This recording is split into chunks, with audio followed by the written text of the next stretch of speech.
So welcome back students. Next in commerce में आपको स्वागत है और हम अपना डिमांड चैप्टर को आज कंटिन्यू करने वाले हैं। लास्ट क्लासेस में हमने बहुत कुछ सीखा था about what are the reasons for the negative slope in demand curve. आज हम पढ़ने वाले हैं factors affecting demand curve for a community. तो ऐसे कौन से फैक्टर्स होते हैं जो डिमांड को अफेक्ट करते हैं। तो सबसे पहला पॉइंट बनता है प्राइस ऑफ ओन गुड। ठीक है, प्राइस ऑफ ओन गुड। यहाँ पे आप ठीक देख सकते हैं मैंने क्या लिखा है। If other factors are being equal then as price fall demand for a commodity rises and vice versa. It means there is a negative relation between price and a demand for a commodity.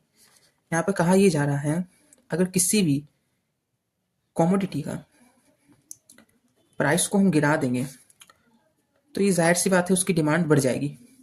ठीक है, उसकी demand बढ़ जाएगी। तो ये negative relation है जो हमने पढ़ा था पिछले क्लासेस में।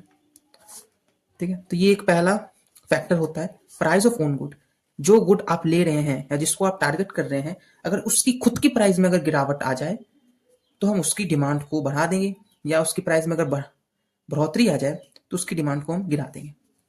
Okay, second point taste and preference. Taste and preference ये भी मैंने आपको समझाया था अजम्पशन वाले पे वीडियो पे। इसका एक बहुत अच्छा एग्जांपल मैं आपको देता हूं, जैसे मैगी है। ठीक है, ठीक है, मैगी है। आमतौर मैगी सबको अच्छा लगता है, सबका फेवरेट होता है। तो यहाँ पे हम पहले पैराग्राफ पढ़ते हैं, क्या लिखा है मैंने। Favourable taste and preference leads to increase in demand, whereas unfavorable taste and preference leads to decrease in demand for a good. The taste and preference of the consumer changes due to change in fashion, technology and tradition. ठीक है, अगर आपको Maggi अच्छी लगती है तो आप उसकी डिमांड को बढ़ा के रखोगे। ठीक, आजकल सब देख रहे हैं वेस्टर्न कपड़े बहुत चल रहे हैं, है ना, मॉडर्न हो रहा है ज़माना, वेस्टर्न कपड़े चल रहे हैं, तो इसकी भी डिमांड हम आजकल बढ़ा के रख रहे हैं। ठीक है, कुछ ऐसी चीज़ है जो अभी के टाइम पे नहीं चलते हैं, जैसे कोर्स स्क्रीन हो गए, ज्वार हो गया, बाजरा हो गया। इनकी डिमांड अभी नहीं है उतनी, मार्केट में पड़े रहते हैं, मार्केट में जो हमने पढ़ा था। They are like inferior goods, तो इनकी डिमांड है नहीं। ठीक है, किसी के लिए ये नॉर्मल गुड्स भी हो सकते हैं, वो रीजनल बेस पे होता है, कहाँ पे इसकी उत्पादन है कहाँ नहीं है, कहाँ पे इसको खाया जाता है नहीं खाया जाता है। तो taste and preference person to person vary करता है। इनकम ऑफ अ बायर, ये तो आप लोग जानते ही हैं, मैंने आपको एक्सप्लेन भी किया है। Income of a buyer, inferior goods, normal goods. अगर आपकी इनकम बढ़ रही है और आप कुछ गुड्स की यूज है जिसको डिक्रीज कर रहे हैं, तो those goods are inferior goods. और आपकी इनकम बढ़ रही है, आप ऐसे गुड्स जिनकी डिमांड आप बढ़ा रहे हैं, those goods are normal goods.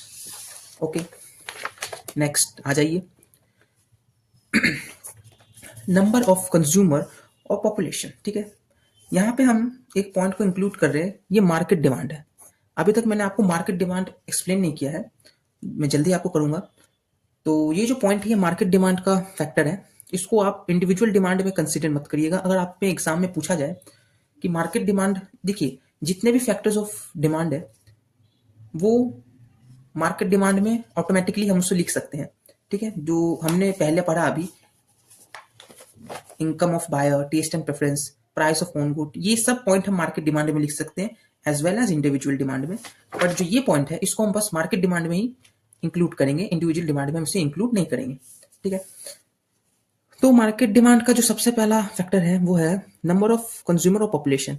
आप जानते ही है, अगर पॉपुलेशन बढ़ेगी तो हम डिमांड बढ़ाएंगे, पॉपुलेशन घट रही है तो डिमांड मार्केट में घट जाएगी। Price of related goods, related goods का मतलब मैंने आपको उसके पहले वाले वीडियोस में समझाया है, सब्स्टिट्यूट गुड, कॉम्प्लीमेंट्री गुड। तो अगर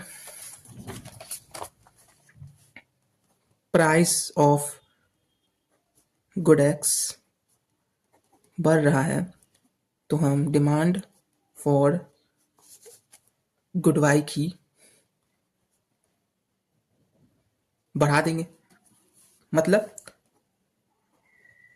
पेप्सी का प्राइस है बढ़ रहा, तो अब क्या करेंगे, लोग पेप्सी खरीदने के लिए नहीं जाएंगे, कोको कोला खरीदेंगे, क्योंकि इसका तो प्राइस ही बढ़ गया।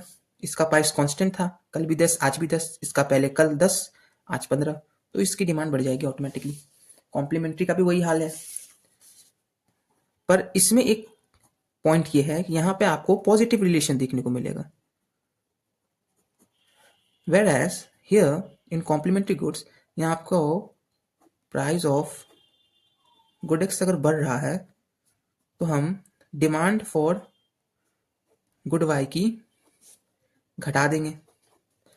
यहाँ आपको नेगेटिव रिलेशन देखने को मिल रहा है जो हमने डिस्कस किया हुआ है। ओके, कुछ एक्सेप्शन भी है।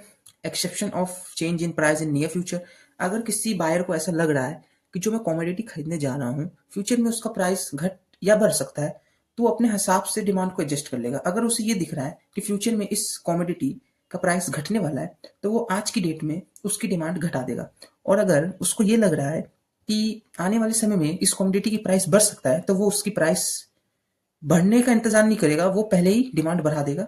ठीक है, कुछ अलग फैक्टर भी होते हैं जैसे weather and season, national income, age and sex composition, distribution, wealth and income, इसे भी आप कंसीडर कर सकते हैं। और क्रॉस डिमांड एक छोटा सा पॉइंट है जो एग्जाम में आता है बहुत बार। Cross demand refers to the demand for one good related with price of another in case of related goods. Cross demand हम रिलेटेड गुड्स को ध्यान में रख के लिख सकते हैं। रिलेटेड गुड्स का जो डिमांड हमने भी पढ़ा कि एक का प्राइस बढ़ रहा है तो दूसरे का डिमांड बढ़ रहा है, एक का प्राइस बढ़ रहा है तो दूसरे की डिमांड घट रही है, इसी को क्रॉस डिमांड कहा जाता है। इस केस को ही, दोनों के केस को क्रॉस डिमांड कहा जाता है। मतलब एक के चेंज से दूसरे को फर्क पड़ रहा है। ठीक है, यहाँ पे क्या देख रहे हो आप, चेंज हुआ गुड एक्स में, फर्क पड़ रहा है गुड वाई में, चेंज हुआ गुड एक्स में, फर्क पड़ रहा है गुड वाई में, इसी को क्रॉस डिमांड कहते हैं। तो हाँ, हमारा फैक्टर्स अफेक्टिंग डिमांड आज कंप्लीट हुआ। तो अगर आपको मेरा कंटेंट अच्छा लग रहा है तो आप प्लीज़ मेरे चैनल को सब्सक्राइब कर सकते हैं और फेसबुक पेज को भी फॉलो कर सकते हैं, इंस्टाग्राम पेज को भी फॉलो कर सकते हैं। ये नोट्स आपको मेरे फेसबुक और इंस्टाग्राम पे मिल जाएंगे। Till then bye, thank you for watching.